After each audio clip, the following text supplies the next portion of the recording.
KP Sharma Oli ने प्रधानमंत्री पद से इस्तीफा दे दिया है। नेपाल से इस वक्त की बहुत बड़ी जानकारी है। केपी शर्मा ओली ने नेपाल के प्रधानमंत्री पद से इस्तीफा दे दिया है।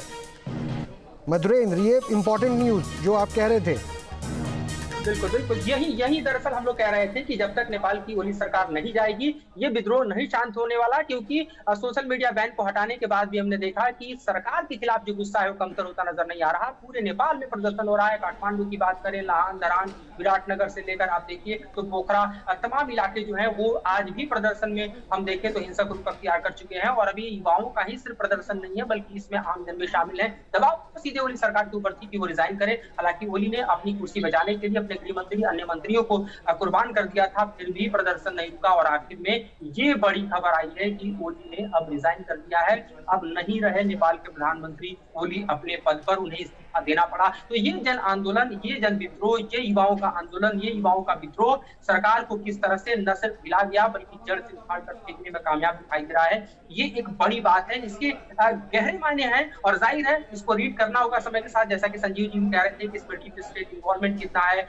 जिस तरह से आप देखिए कि सोशल साइट्स को बैन करने के बाद भी इसमें एक बड़ी बात यह है कि जो टिकटॉक है उसको दरअसल बैन के कैटेगरी में काफी ढील दी गई थी, छूट दी गई थी। और टिकटॉक के माध्यम से हमने देखा जो वीडियोस थे वो काफी संख्या में सर्कुलेट किए और फिर व्हाट्सएप के जरिए वो सर्कुलेट किए। उसके बाद वो तमाम दुनिया के तमाम इलाकों में गए, देशों में गए और जो यूजर्स हैं उन्होंने देखा कि किस तरह के हालात से नेपाल गुजर रहा है। तो इस वक्त की जो मौजूदा स्थिति है उसमें साफ दिखाई दे रहा है कि ओली सरकार को दरअसल जाना पड़ा और इसलिए जाना पड़ा क्योंकि ये विद्रोह शांत नहीं हो रहा था। सिर्फ सोशल मीडिया बैन हटाने से ये मसला हल नहीं हो रहा था, बल्कि ओली सरकार के खिलाफ जो गुस्सा है, जो विद्रोह है, जो जनाक्रोश है, जो युवाओं में आक्रोश है, वो दरअसल परवान पर था और ऐसे में कोई विकल्प दिखाई नहीं दे रहा था। खबरें भी आ रही थी कि ओली जो है हेलीकॉप्टर के जरिए अपने इलाज का बहाना बनाकर देश से निकलना चाह रहे थे। उन्होंने ऑल पार्टी मीटिंग बुलाई, लेकिन मुझे लगता है कि ऑल पार्टी मीटिंग उनकी कामयाब नहीं हो पाई है। ऑल पार्टी मीटिंग में कामयाबी के हम देखें तो आसार कमी दिखाई दे रहे थे, क्योंकि कांग्रेस और खासतौर पर आप देखिए तो जो लेफ्ट पार्टीज हैं उनके कोलिजन के इतर अन्य जो दल हैं वो दरअसल पूरी तरह से हम देखें तो आंदोलन के साथ दिखाई दे रहे थे और कह रहे थे ओली सरकार रिजाइन दे। तो ऑल पार्टी का भी दाव दरअसल जो चला गया था वो शाम तक होनी थी, लेकिन वो जीत नहीं पाई और ऐसे ही ओली को रिजाइन देना पड़ा। तो ये एक बड़ी खबर है इस हिमालयन स्टेट से, जिसके हम देखें तो एक तरफ भारत और शायद यही पॉसिबिलिटी है मधुरेंद्र की। वो हेलीकॉप्टर पे एक तस्वीर दिखी जिसमें नेपाली मीडिया ने क्लेम किया कि ओली जो है अपने 7 मंत्रियों के साथ वहां से रवाना हो गए, हट गए, नेपाल छोड़ चुके हैं। मधुरेंद्र, आवाज मिल रही है क्या?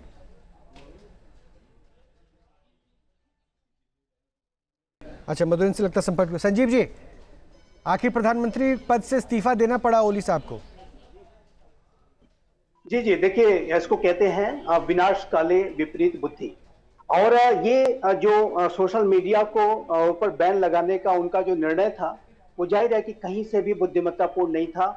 वो एक ऐसी कदम को उन्होंने उठाया कि जिससे कि जो असंतोष की जो आग अंदर अंदर दबी हुई थी उसने इसमें एक चिंगारी का काम किया और ये पूरी ओली सरकार के पतन का कारण बना। तो ये स्पष्ट रूप से दिखता है कि नेपाल की जो जनता है उसके अंदर भारी असंतोष है, इस सरकार के प्रति काफी गुस्सा रहा। और सरकार ने अगर ये सोशल मीडिया को बैन करने का अगर उसने कदम, ये जो गलत कदम उठाया, जाहिर है कि सरकार भी इस बात को जान रही थी, समझ रही थी कि लोगों के अंदर एक असंतोष व्याप्त है। और उस जहां भक्ति है हर शब्द में, कथाओं में छुपे हैं दिव्य रहस्य और ज्योतिष देता है जीवन को दिशा। धर्म से जुड़ी हर बातों को जानने के लिए हमारे चैनल स्तुति को सब्सक्राइब करें। चैनल पर जाने के लिए इस लिंक पर क्लिक करें।